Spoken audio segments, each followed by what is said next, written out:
All right, and welcome back from Western New York Gaming. I'm Tom Davis. Alongside me is Ryan Dunn, and we're getting ready for round number 3 of 5 here in our preliminary Pro Tour qualifier. This round is going to feature Jeremy Izzio, who we saw earlier on Affinity, win his match at 2-0, versus Erin Herman, who is going to be on Absent Evolution. We already saw an iteration of this deck C play earlier in the tournament. Yep. Taking a look at the deck list, it looks like Erin has a couple differences in the deck. She still has the one of combo with Archangel Thune and Spike Feeder. Mm-hmm. She's choosing to play only 3 Kitchen Finks. Yep. She is elected to play Courser of Krufix main deck Yeah, I actually like that a lot. as a hedge against the Jund decks. Yep. Alesh Norn is in the deck. Mm-hmm. Of note for Affinity, that is a very good drop against the deck if she can get that far. Another card worth noting is we have a Limbala in the main deck, which is also incidentally pretty good Shuts against down Affinity. Steel Overseer. Yep. And Arcbound Ravager. Yep. Of course, it's worth noting that if the Arcbound Ravager dies, that triggered ability for modular will still happen, but you can't sack artifacts to the Ravager, so it really helps. And Obsidian Ghost Council making another appearance here. Mm-hmm. 2 copies of Abrupt Decay in the main deck here for Erin. So some relevant removal here. I don't see any Path to Exile in the main deck. There are 2 in the sideboard. Interesting. And we'll see a couple more sideboard cards when we talk about Game 2. Yep. But over at Jeremy, pretty standard Affinity list. We already saw it earlier. He's running the 3 copies of Master of Ethereum, 3 main deck Galv Blasts. Yeah, so he's on 3 Master, 2 Edge Champion, which is a pretty normal split. He's got 3 Mem Knight, 3 Gal Blasts, which is also pretty typical. 2 more Edge Champion in the board, which I'm almost sure will come out for game number 2. But both players are getting ready. Looks like both are checking their 7s. Yep. Erin looks like she had Eldritch Evolution and Siege Rhino, at least from what I saw. But she doesn't seem to like that hand. So she's going to go to 6 cards. Jeremy seems pretty confident with his 7. Yeah, it looked like a keep. Yep. If you want to let Jimmy know in the front, they're ready to go. As soon as they are. So we're just waiting for both players to shuffle up here. We'll be started with round 3 in just a second. Jeremy's hand, he has Glimmer Void, Ink Moth Nexus. Looks like Blink Moth Nexus. I couldn't see the other 4 cards. I think I may have saw a Vault Scourge there. Yeah, it's one of those promos that I don't recognize. Yeah. I think it's I'm not sure. I don't want to say the wrong card again. Yeah. We're good at that, aren't we? Yeah. It's pretty tough to just catch glimpses of the hand. Yeah. We do what we can. Alright, so Erin safely going to 6 cards. Almost picked up the 7th. That would have been a bad time for her. Erin very quickly keeps her 6, scries a card to the top, and we are underway in round number 3. Yeah, turn 1 birds. Erin's going to be on the play with a turn 1 birds. Going to 18. Yep, go to 18, play the birds.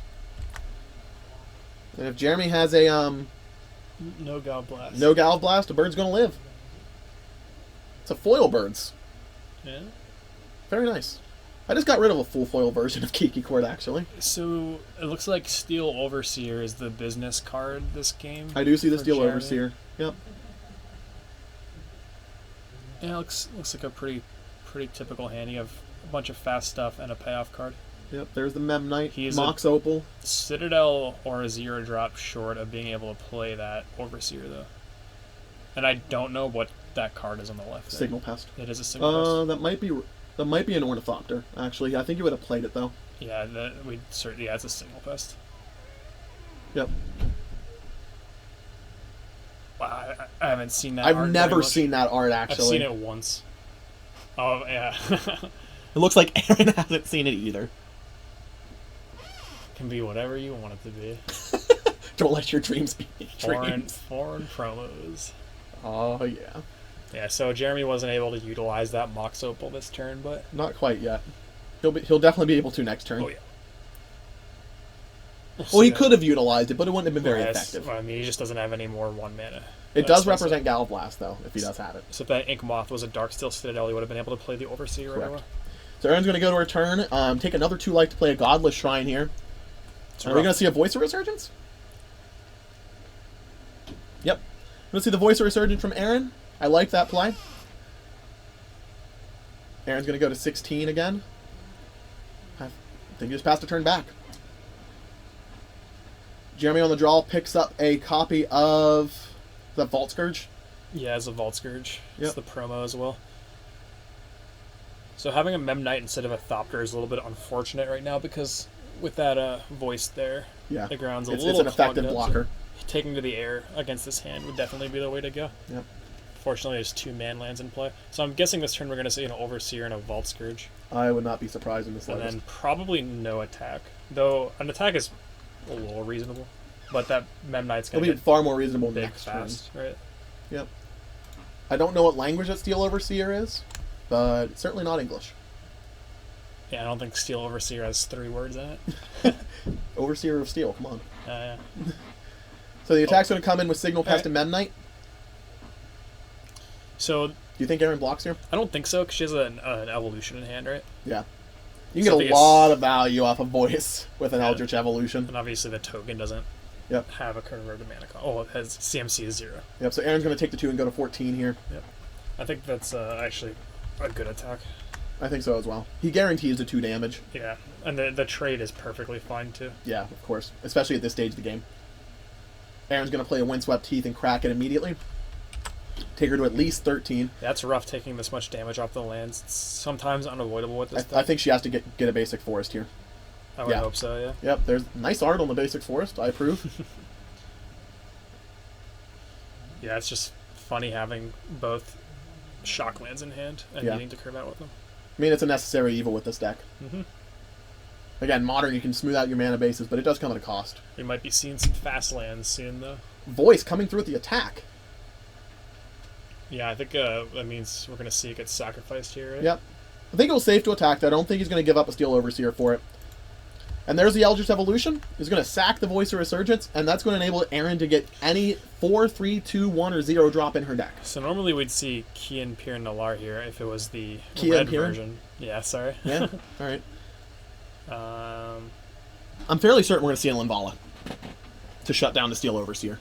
yeah, I think that'd be reasonable. That's what I expect.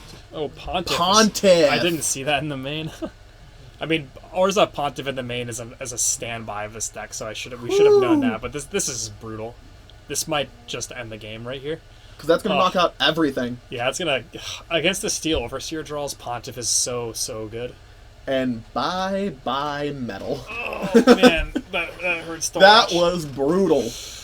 Very Yeah. good play for Erin there. Yep. I honestly completely forgot she was playing that main deck. I was expecting to see the Linvala. I looked for it too. I just didn't see it. Yeah, very good play from Erin. So Jeremy now is stuck off Metalcraft. Yeah. On 4 lands, not exactly where you want to be. Erin just took a trip to Value Town.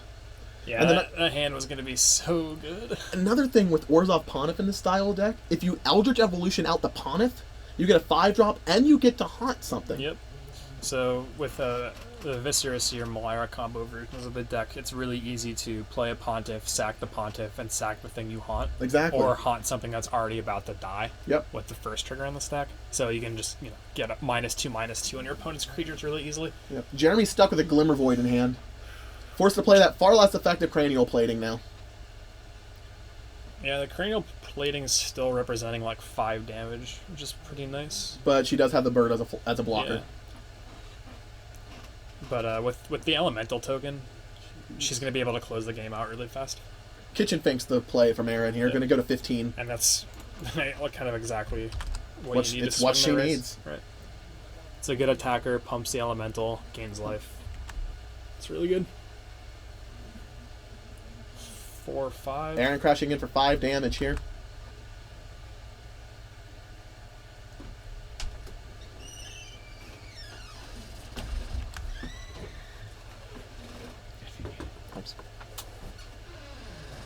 So I can't quite see Erin's hand here. Just a land and a pass. Yep. I think even the land's good here. It makes it way safer to just block with the Bird of Paradise. Mm-hmm. So I guess we can do the thought cast check here. I'm assuming there are not any, right? There are 0 Thought Casts in his main deck. It's a So card he's not drawing cards anytime soon. It's one of the main problems with Affinity. It doesn't have any way to recoup card advantage. Yep. Without Thought Cast. Right. Which I think almost every Affinity deck is cutting a lot of thought cast right now. Correct. Or we're gonna find out what the draw was because there's not It looks much. like You he's can, lining up some mana. Yeah, I mean, game one, there's not a lot you can save. Yep, he can't activate Mox Opal right now, of note. Yeah, all he has to do is animate a blink him off. Yeah, and sure. Be good to go. Yeah. But you're right. Was that an arc? He has to do that first. Do I see an Arcbound Ravager in his hand? I didn't get a good glimpse of it. So with Erin at 5 or 15 rather. Slightly different number than 5. Yeah. It's thinking it's 5 more than 10, which is how much infect damage he'd have to do if he went for the Ink Moth here. Battlecraft is active now. Blink Moth. I don't know what this last card is. Neither do we. And Yeah, neither will Erin. All right, so an interesting choice to hook up the Blink Moth instead of the Ink Moth. I think it's. You've played Affinity more than me. Why would they do that? Because if anything happens to the Ink Moth, you've wasted your turns. Sure. And with this, I think with Erin tapped out though, it was a better play. I think the Infect draw would have potentially forced her to block. And there is the Arcbound Ravager. I think you take the hit the first time off of the and then Ink block Moth, the second and there's time. a potential. I guess she doesn't have. I mean, Jeremy doesn't know this, but Erin has abrupt decays and no paths, so she actually can't kill the Ink Moth directly. She can kill the cranial plating. Yeah. But with the Arcbound Ravager, you can just recoup the rest of the damage that way. I don't know what the draw was. Wall of Omens. Sure. Okay. Gonna draw a card. Draw a card, give your elemental +1/+1. Pretty good for 2 mana. Yeah, so Jeremy can afford to take another hit, but after that, he's gonna have to start blocking. And having a Ravager is pretty nice when you're chump blocking because you can at least For sure. Crashing in for 8 damage here. It's tough. No, but 9 damage. I'm expecting no block here, even though it's gonna be really hard to live after further attacks.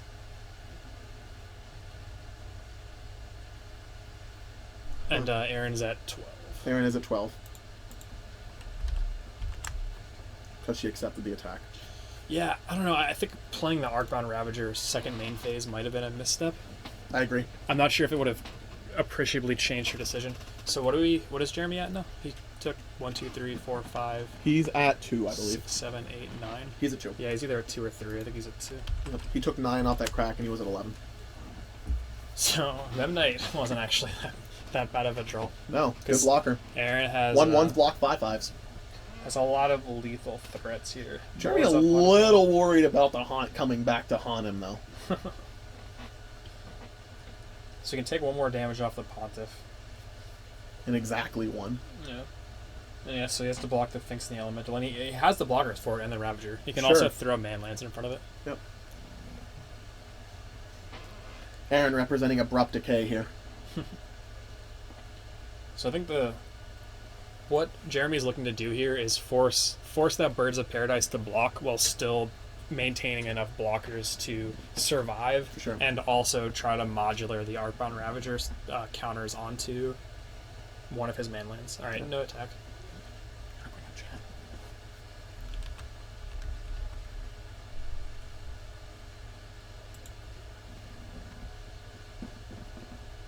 All right, so Jeremy shifts the turn back to Erin here. Yeah, so we're gonna see. Let's see if we can see the hand here. Because even if Erin has nothing and just goes to combat, she's in a pretty good spot. All right, Courser of Krufix. So we might see a little more life gain, a little more value. All right, there's a land off the top. I think she's just going to play it tapped here, unless she has a 3-drop. Yep, she's going to go 13. Up to 13.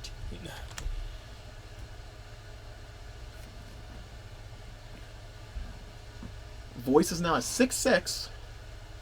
Flips Razor Verge Thicket. Not exactly the land you want to see right now, but it is gain a life. Yeah. Yeah, so here's the attack we kind of expected. Yep. So you think this deck ends up playing any of the black-green fast land when it comes out? Or do you think you just keep the green-white? I think in Erin's iteration, green-black is better because she's not playing Paths main, and she is playing Abrupt Case. Yeah, I can see an argument for it. My arguments, yeah. Jeremy counting up just how much damage is being represented right here. If I'm getting my math correct, it is currently 10. And it's really rough casting a Path Exile turn 1 anyway. There's Oh, not yeah. a lot of situations where you want to do that. Yes, I mean... He has to block. And if he's moved to declare blockers, it's too late to activate any of those lands. Yeah, correct. So I don't know if we have the life totals wrong, but this block is not great. This block, right now, this block is... He might have just been... If he was thinking about it, sure. He might just be planning out what he's going to do, and he's still on the declare attacker's step. Those are the blocks. Nah, I mean, those can't be the blocks. Because if he's not at 2, he's at 3, and he just dies to things anyway. Well, hellbent. So he has to fire up something here. And it's worth I knowing want to check to see where in the turn they are.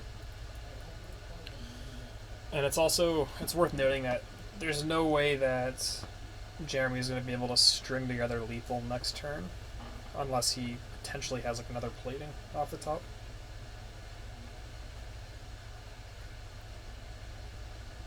And he also... When you're playing defense like this, it's always just so rough. I think this is kind of a weird block. Gonna act... I don't know what's... How's he doing that? happening right now. Yeah, so he needs black to do that, and he tapped his Glimmer Void. So yeah, he already tapped his Glimmer Void. I think they should verbalize what's happening in the turn right now, where they are in the turn.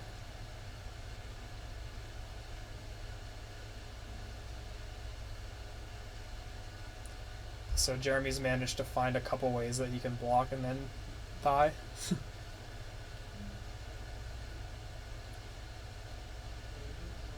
It's tough.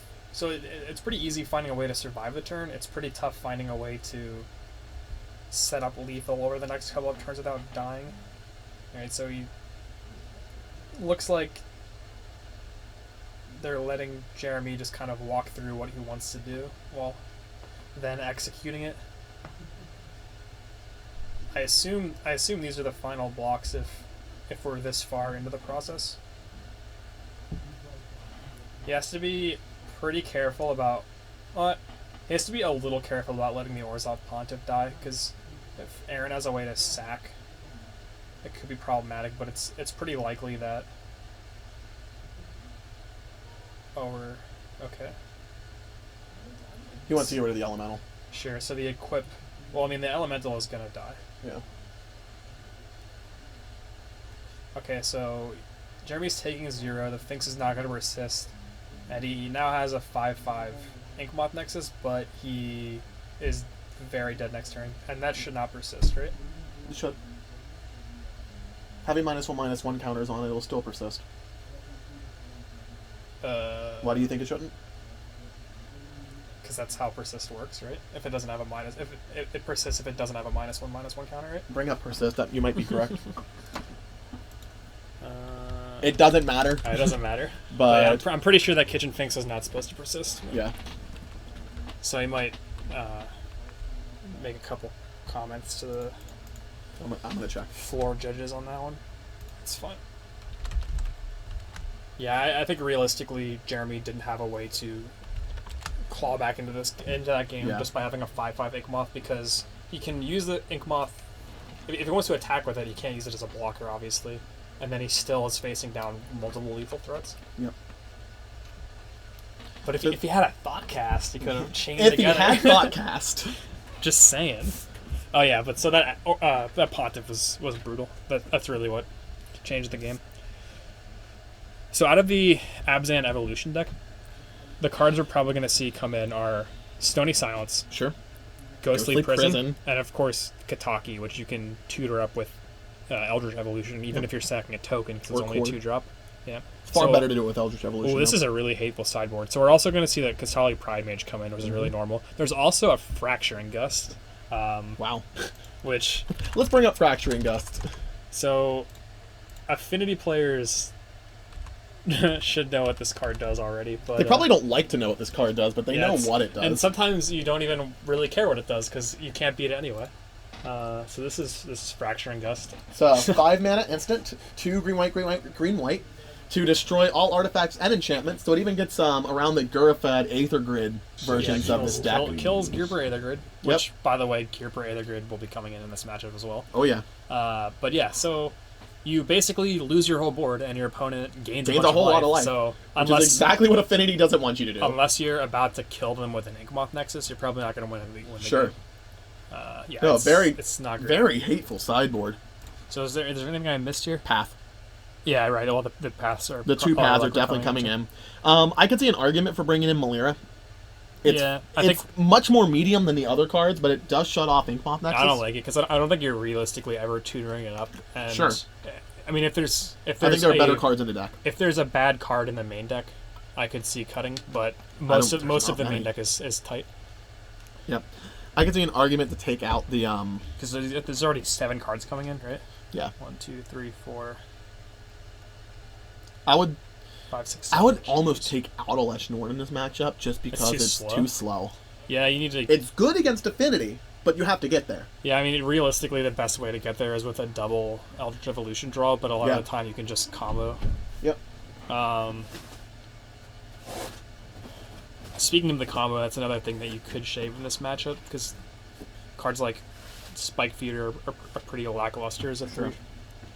So looking at the Affinity list, there's a Blood Moon that could come in, a Grafdigger's Cage that will certainly come in. Gearber Aether Grid is great for just gunning down dorks and small stuff. Grafdigger's Cage. Yeah, I mentioned the Grafdigger's Cage. And then there's a lot of... so the Whip Flares are also quite good in this matchup. Oh, yeah. It's much better against the Malira deck because all of their combo pieces die to Whip Flare. So it's Malira and Afenza.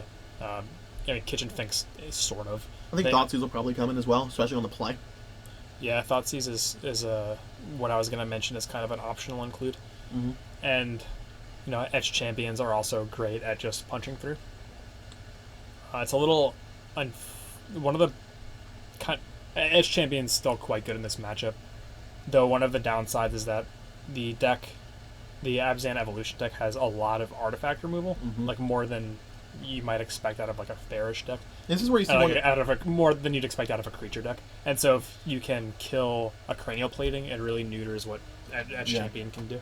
And it's something to note, the red versions of this deck that play Kiki-Jiki usually have P and Kieran Nolar. And P and Kieran Nolar is very good against Edge Champion because Thopters just go to town against it. Though it's not nearly as good as Orzhov Pontiff. Oh, you're correct. You saw that game 1. They actually play a really similar role in this matchup, though. We're really just punishing the X1s. Yep, so both players seem to have finished their sideboarding decisions and are shuffling up for game 2. So who do you think has the edge in this game 2? With Affinity on the play. With Affinity on the play, I still think Affinity is not favored post-board. Okay. And I'll update the match score here. I just think that between the Chords, the Eldritch Evolutions, there's way too many ways for Erin to just tutor up these hate pieces, and there's so many of them that she could actually just draw them randomly. Sure. Like, you could just draw Stony Silence, Ghostly Prison, or just tutor up a Kataki. Kataki's the first thing we're going to see. There's just so much hate out of the sideboard. And so, considering I don't even think the deck's favored post-board, Jeremy winning 2 games in a row is going to be really tough. But, I mean, it's Affinity. That's the bigger point. Affinity can always just rattle off an insane draw, so... It's just going to be tough. Yep. Well, we'll see what everyone's going to do. Did Jeremy go to 6 there? Yeah. That's going to be tougher. Because he has to be able to go faster, and Eric can just go on over the top. Yeah, and when you're not trying to grind Affinity mulligans fairly well. Of course, Erin... It's going to depend on the texture of Erin's hand. Because if she has a control-heavy hand, this mulligan's probably going to hurt. But if she's just trying to be aggressive through voices and thinkses, then shouldn't be that big of a deal. That's 7 cards. Did we just not see them all again? I was looking at the other screen. Why did he shuffle his deck and then draw?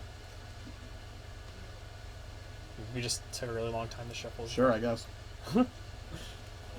I assumed that I missed the first opening hand, but I just missed it. Well, in any case, Jeremy's thinking about it. He doesn't have a lot. He has one land.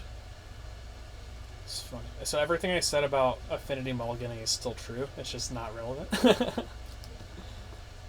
Alright, well we have the opal online already, so we can actually deploy this Thoughtseize and the Vault Scourge, so that's a pretty good opener. He just doesn't look like he has a payoff card though, which is going to be... No, he has a bunch of little dudes and a Thoughtseize. This hand is still fine. Very good. I'll get the whole life total. Alright. Kasali Primage, Obsidat, Siege Rhino, Kitchen Finks, and 3 lands. It's certainly not a control-heavy hand, but this is actually really problematic for Jeremy, though, the Kasali Primage specifically. So what the Primage is going to do is it's going to pressure Jeremy, and then the first business spell he draws is going to just die.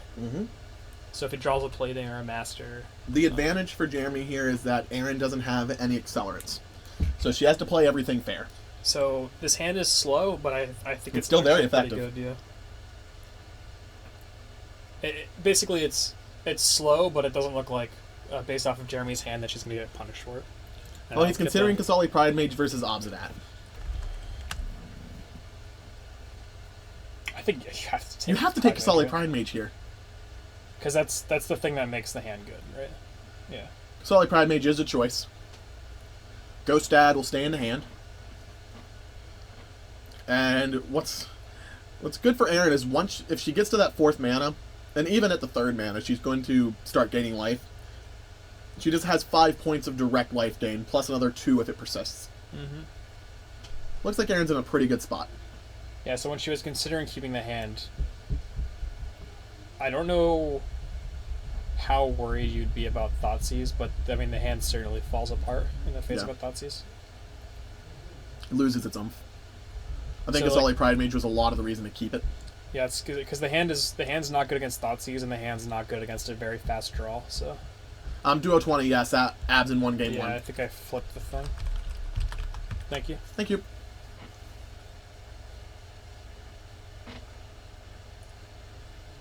I didn't get a good glimpse of what the draw was there. I think it was a Leshnor. Oh no, that's like the nightmare. It's not the card you don't want to draw that card. Yeah, you don't even want it in your hand. I'm not even sure if we wanted it in the deck, but yeah, okay. Turn 2 Master of Ethereum, there's the payoff card. That might have been the last card in his hand that I couldn't see, but this game is suddenly not going to be close unless... I mean, I think after the Thoughtseize it was in his favor, but unless we see... You could draw an Abrupt Decay. Like an Abrupt Decay here is not going to be good. Or a Path. Yeah, either way. Oh, good lord, there's a Argbound Ravager in hand, too. You know, standard hand from Affinity. Yep. So either way, it was a good draw. Voice of Resurgence to draw and the play from Erin. So it's like Voice might be on chump blocking duty, which is unfortunate. It's never where you want to be with the abs in deck. Especially on your turn 2. Yeah. Master of Ethereum is going to be a spring. Yeah, so if... Master of Ethereum is going to be very big. If Jeremy didn't have the Thoughtseize and didn't have the business spells... Master of Ethereum is 7/7 right now? Yeah, so if Jeremy didn't have the business spells and didn't have the Thoughtseize, then Erin would be in a good spot. But then, well, like, what would that hand be? Yeah. Very fair Affinity hand. There's no interaction. Now removal is going to... Like, removal can kill the Master, but... Put a sack with the Ravager. Right, the Ravager's still the big problem. Yep. So swinging in for 8 here. Eesh. I mean, you have to block. Yep. So Erin's going to take 1 and go to 19. Jeremy's going to gain 1 and go to 17. So I think the outs here are Birds of Paradise and Diffracturing Gust. There's that beautiful 1/1 elemental. With land drops in between. Yeah. So I think the play here is almost going to be certainly Kitchen Finks. Unless you draw something relevant. I mean, Orzhov Pontiffus, funnily enough, just does nothing again. Oh. Nice. Alashinoran again. Welcome back. She doesn't have 2. She still had that one. Yeah, it's just... She could just leave that one on the floor, I think. Take your time. I'll be here when you need me. Lady Gaga won't be making her appearance for a while. And how many times has Jeremy connected? It's 17-16 or 17-15. Oh, Jeremy gained 2 more life last turn, right? So I think he's back up to 20. Where would he have gained the 2 life? Well, he's been attacking with a Vault Scourge every turn. He's attacked with it once. Didn't he? Oh, turn 2 master. This is turn 4, right? He played Vault Scourge turn 1, attack turn 2, attack turn 3. So okay. No, I think like 19 is what I thought, but he has the life total at 20. Oh, his creatures get +1/+1, right? Yeah, so that was. Yep. I thought he had attacked with it twice, but I might be wrong. And if he attacked with it twice, it was going to be. Yeah, because he played the master turn 2. Sorry, I forgot he played the master turn 2. Still a fair interactive hand. Erin does play the Kitchen Finks as expected. Yeah. Also in a foreign language. Yeah, not attack. That's probably correct. Nah, you always attack there. What can go wrong? Besides everything. Yeah, besides immediately dying. Oh, I did the thing again. Yes, you did. Changed the wrong life. Yeah, it's all good. Oh, good, and that's champion. Fair and balanced. Sure. Her creatures can block that, right? I mean, Fracturing Gust still kills it, so... Fracturing Gust would be brutal here, except she doesn't have... I'm still on the draw Fracturing Gust plan. Well, she still needs 2 mana to do it. It's 5. So I was hoping... I mean, you need to be like a mana dork. You need the Creeping Corrosion. Yeah, what do we got here? There's no Creeping Corrosion. Maelstrom Pulse does nothing. I think she actually cited that out. I saw that go away. Yeah, I think there's only one on the board anyway. I'm reaching here. And as a note, I did check with Jimmy after our Fact and Fiction on the status of our control decks. There are no control decks that are undefeated at this point. Yeah, I mean... No control deck is left at 3-0 after this round. I think you ship with the... Yeah. That Archbound Ravager should be coming in, I agree. So we have an 8/8 Master. Reasonable. It can become a 9/9 if he wants to get really aggressive. He can tap down the Etched Champion and activate the Blink Moth. Yeah, it's like free to do. Yep. Basically, Jeremy's not going to get attacked anytime soon. Oh, we didn't say there's no control on Marto. There's just no good control. There might be some in the 2-win bracket. I didn't see any when I went out after round 2. So we might see some in round 5 for the win-ins. Yeah. Wouldn't they just all be on the draw bracket at that point? I mean, it's still modern. So. Yeah. There's a Springleaf Drum. He's going to sack it to Archbound Ravager. Oh, yes. And this is what Springleaf Drum is for. Make a little bit of mana and then throw it in the garbage. Sacking Ravager. Alright. Forcing damage through. And looks like he put that all on Vault Scourge.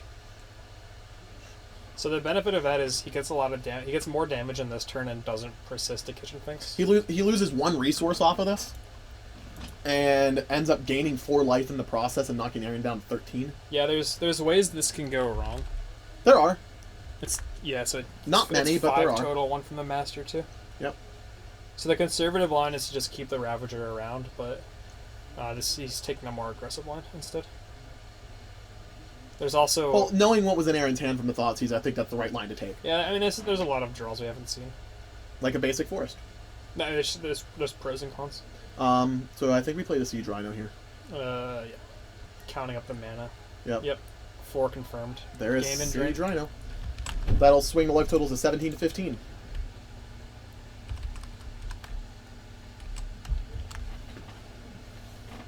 And Erin's at 15. Yeah. Bang. I don't think you attack here. I mean, regardless, Vault Scourge... Okay. I guess we're persisting? Yeah, think of you, Jeremy. You're just okay taking this hit. You're gaining 4 life a turn minimum. Yeah. So Jeremy will go to 13. Not a realistic race. Jeremy with 1 card. I'm going to say it's Cranial Plating just because I'm good at guessing. Well, Jeremy has his life total at 19, which doesn't activate Blink Moth. He was at 17, right? Yeah. And then took 3. So I think he's at I think he's at 14. Yeah, he's at 14. Even though the dice do not say so. Coming in with the full team. So Vault Scourge and Etch Champion are guaranteed to get through. Blink Moth is guaranteed to get through. I think she has to block Master here. Yep. I'm blocking with the Siege right now. 1, 2, 3, 4, 5, 6. Master is a 6/6. Everything else is pumped by 1. So Toaster, the 1, 2, logic 3. the logic for not blocking there is that he doesn't really care about taking damage. He cares more about Erin not gaining life. So if he blocks there, Kitchen Finks persists and Erin gains 2 life. But right now, Jeremy's just going to gain 5 life back. Yeah. I think it's reasonable. So 1, 2, 7. Taking 10. Should put her to 5. Yep, I agree. And this looks like we're going to... I think we missed one of the chunks of life gain from... We did. That's why I thought it was... He's at a lot of life. Yeah, it's because the... He's at least 20. Yeah. I think it was at 15 the turn before. It's because he went over 20. So. Yeah. From that big hit, the Turning Modular. Is that Fracturing Gust in her hand? Is it? Oh, come on. Is it? No, It would be the 4th card. I think that's a Noble Hierarch. Well, excited. we could dream. We got excited there for a minute. Erin trying to play through the motions, though. Doesn't look great for her. The Vault Scourge alone is lethal. Can it just be Fracturing Gust one time? I would love if it were. Do you think she just plays opposite that? I mean, I don't know what It else. has life link? No, it gains 2 each turn, right? Yeah. Does it have life link? Just bring it up. Yeah, I'll bring it up. It's been a while since I played with that card. Yep. This one's a Ghost Council. Yeah. So when it enters the battlefield, you gain 2. She'd be at 6. I still think she's just dead. Oh, actually, I didn't know that Opposite At's effect was... I forgot it was optional, so she can actually keep it in play to block.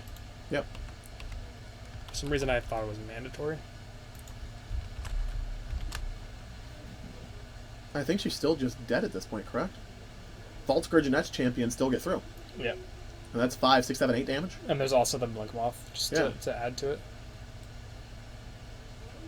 So, if it wasn't for the Blink Moth, then Jeremy's no blocks actually helped. But it turns out it didn't actually matter. Because he was going to deal 8 damage that turn. So Jeremy's going to Jeremy's going to force a game number 3 here.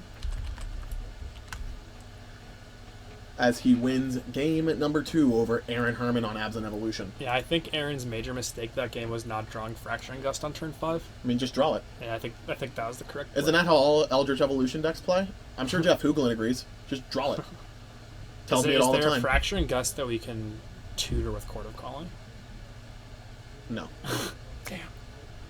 You can dream, but I'm going to go with no. I will dream. Thank you. Yeah, I'm an affinity player. I don't even know why I'm rooting for the other deck.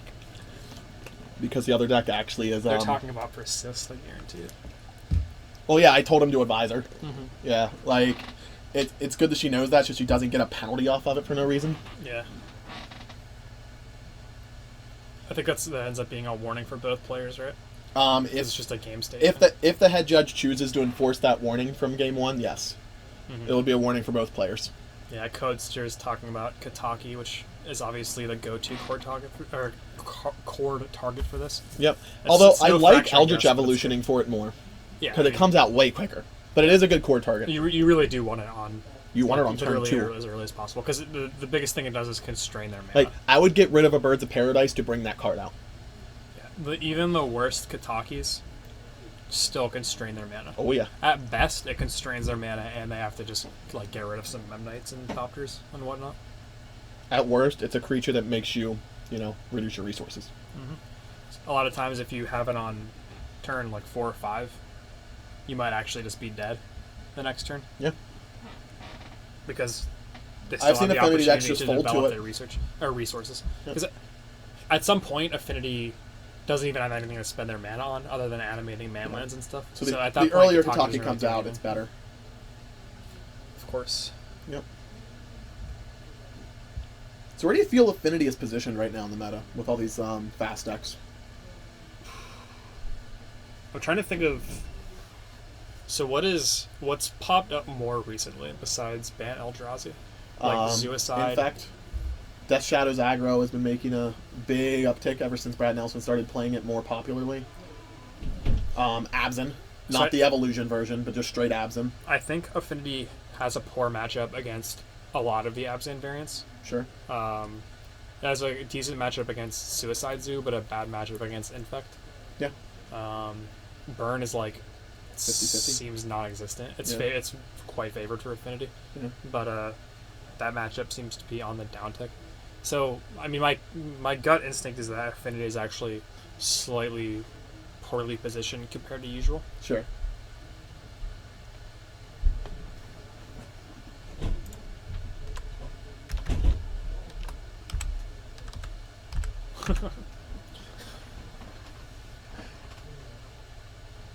See, I don't want to just mess with their mana. I want to destroy all of their permanents and gain like 20 life.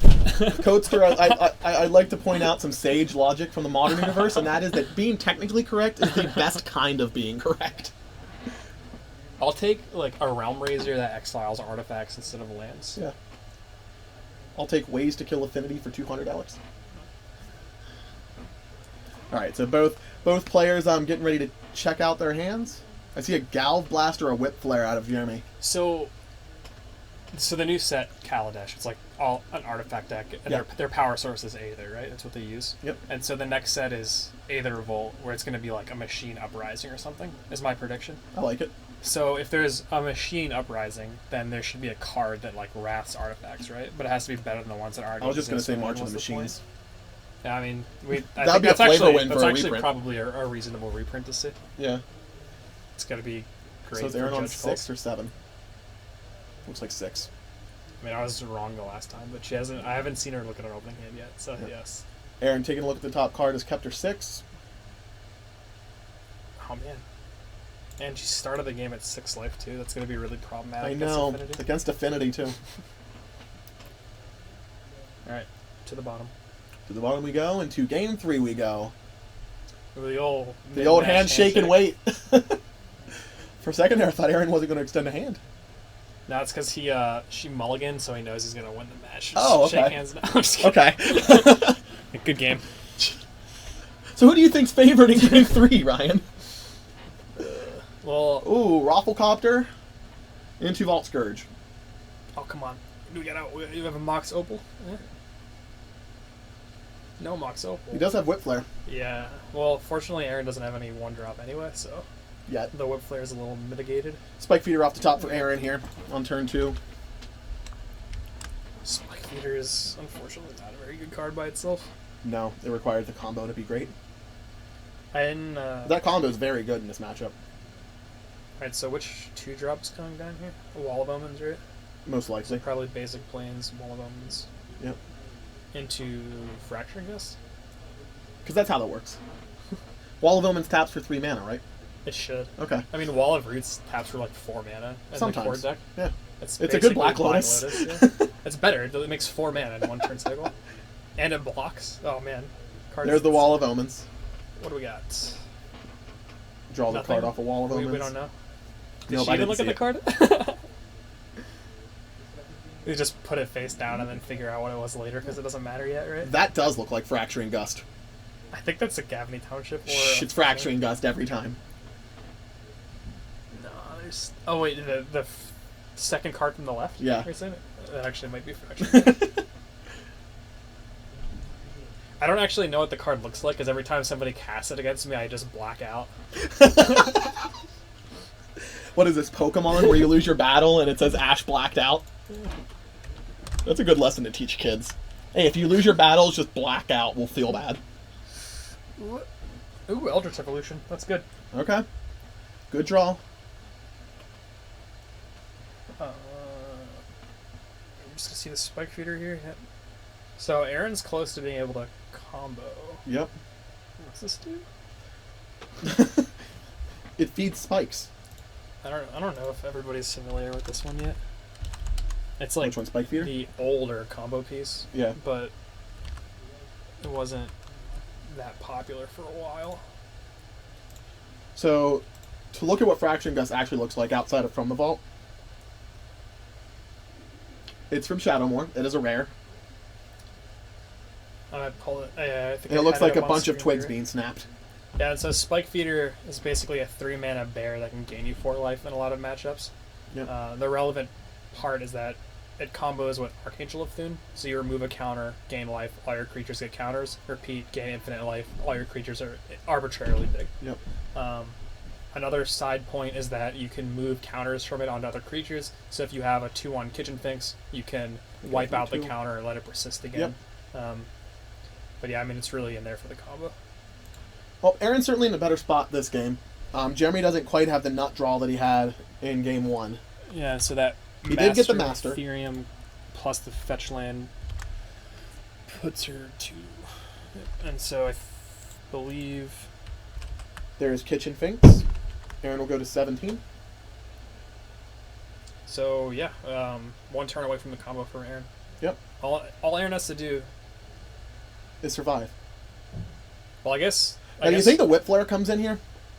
Oh, I would certainly Whip Flare here. Yes. He has a Gal Blast and a Whip Flare. I didn't actually... Yeah, so that's not great. So, interestingly... The Spike Feeder's a 2/2 normally, correct? Yeah, that's a 2/2, and Archangel's a 3/4. Yep. So it actually all dies to Gal Blast.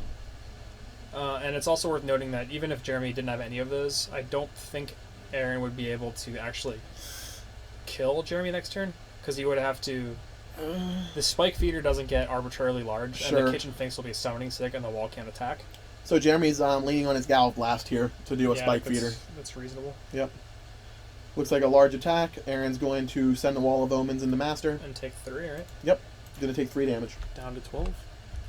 And then Jeremy's going to gain 2 more life up to 23. Correct.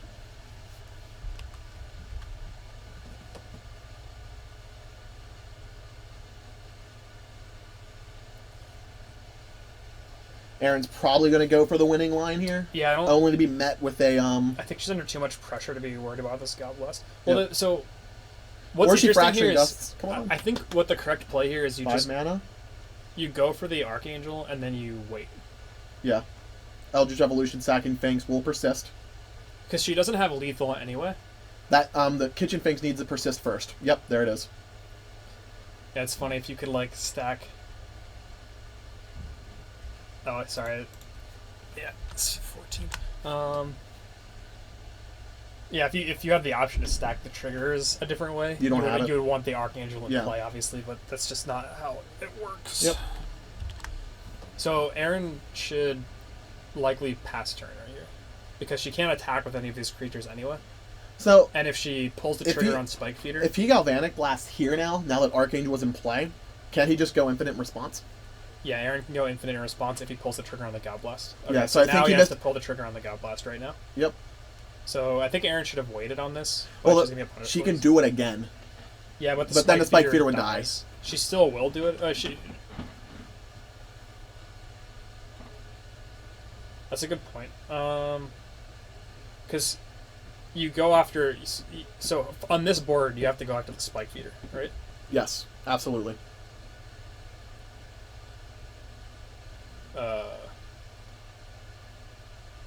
Yeah. Well, now it's over.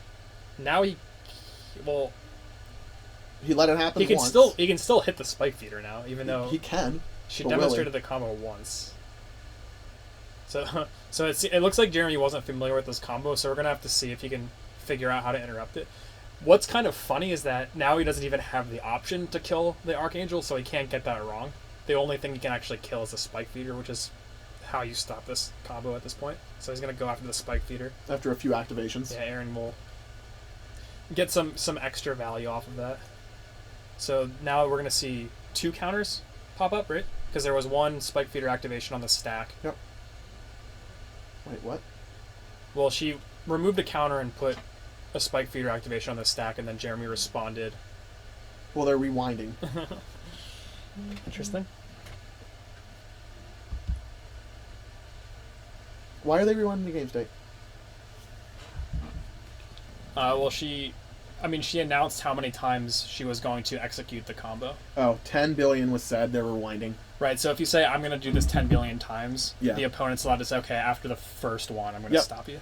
Yep, so if in Judge slang, if you propose a shortcut in that manner, the opposing player is allowed to break that shortcut at any point. Yeah.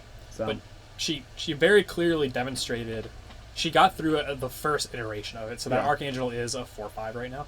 The Sphinx is a 3-2. And so now she's proposing the shortcut again. But it's really awkward because Jeremy showed her the Gal Blast, but they rewound. So I'm not sure exactly how that's going to work out. But if you rewind a game state, you rewind everything. Yeah, but now that she knows about the Gal Blast, she should not go for this, right? I mean, if she doesn't, he's just going to Gal Blast it anyway. Right, so now he Gal Blasts it. So knowing about the Gal Blast, I think Erin definitely is supposed to pass. Yeah. This is really strange. So go for it again. Well, now she's trying to do it infinite times again, I think, but can't. Nope, because it'll die as a state-based action. So we have 2 counters on each of these, correct? Should be 1. Well, she activated Spike Feeder and then activated it again. Yeah. So that's 2 instances of life gain. Okay. So there should be 2 counters on the Sphinx and 3 counters on the Archangel. I think she's correct as the board state is. Well, there were 3 total activations of Spike Feeder. There were 2. No, because she activated it once, it resolved, Archangel got a counter, right? Then or they Spike backed up Feeder to the was point back up where to it activated the first time, he responded with Blast. Well, I mean, because if you back up everything, then there are 2 total activations. Yeah, I guess that's true. But after they rewound, the Sphinx didn't have a counter on it. I don't know. I think they're missing a counter.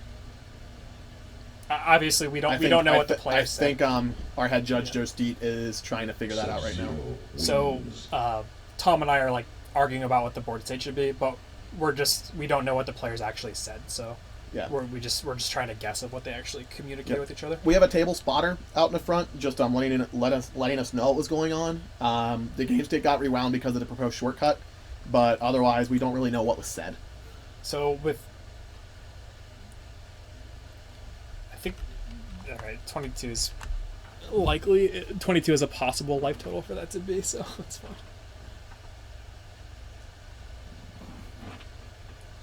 All right, so we just got from our coverage spotter that we are in time in the round. Jeremy is turn 1 of 5. Well, all right.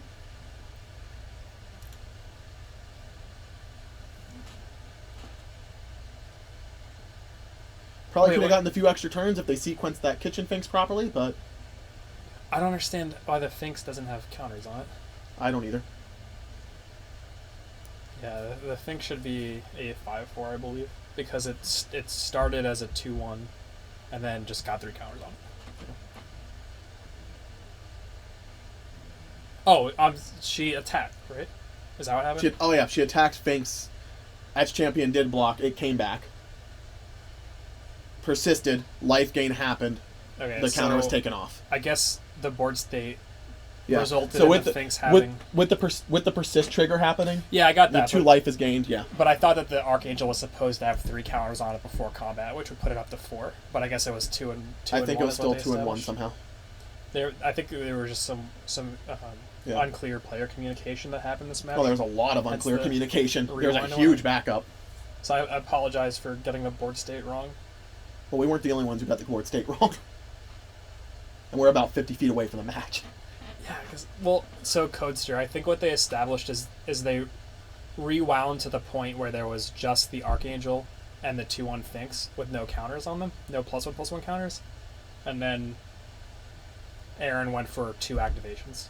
So only 2 activations of Spike Feeder resolved is what I think they resolved into. All right, so Erin should be going to 21 here. After all is said and done. And while we were in the midst of all that chaos, Jeremy did get a steal overseer on the battlefield. Yeah. Which is going to... I mean, it's... With these mana lands, it's going to just put a lot of power on board. Yeah. So obviously Ink Moth isn't that important attacking right now, but it's super strong on defense with an overseer.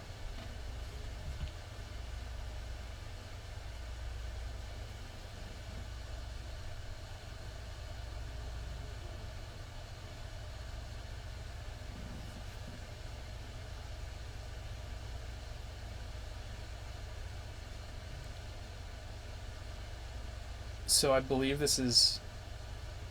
We're going into turn 1? Jeremy is turn 1. Okay, so we're going into... We'd be going into Erin's turn 2. For Erin. Yep.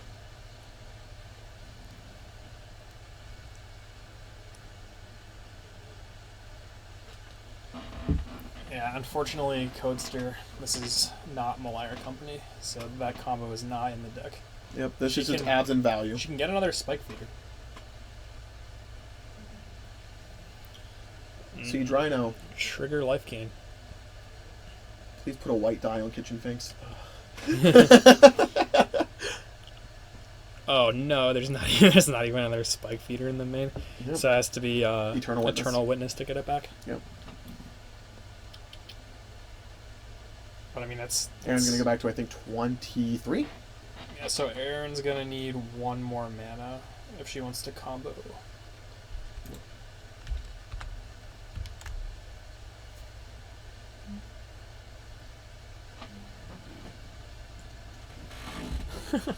We just got news from the floor that there is a Lantern Mirror that just finished 201. No, that's their standing, 2-0-1 after 3 rounds. Oh, gotcha. I'm trying to figure out what matches we might want to play. I'm sure. So Twitch chat, how do you feel about a Lantern Control Mirror on camera? I'm for it. I mean, I could give my insight, but We'll have like 55 minutes of continuous gameplay, right? Clearly. I'm waiting for Twitch to start putting Resonant Sleepers on their on chat.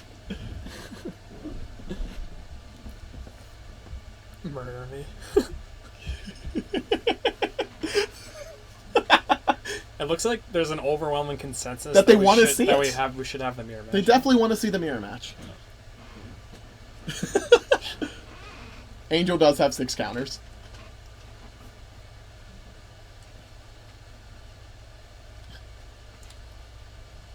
So I don't think either player can...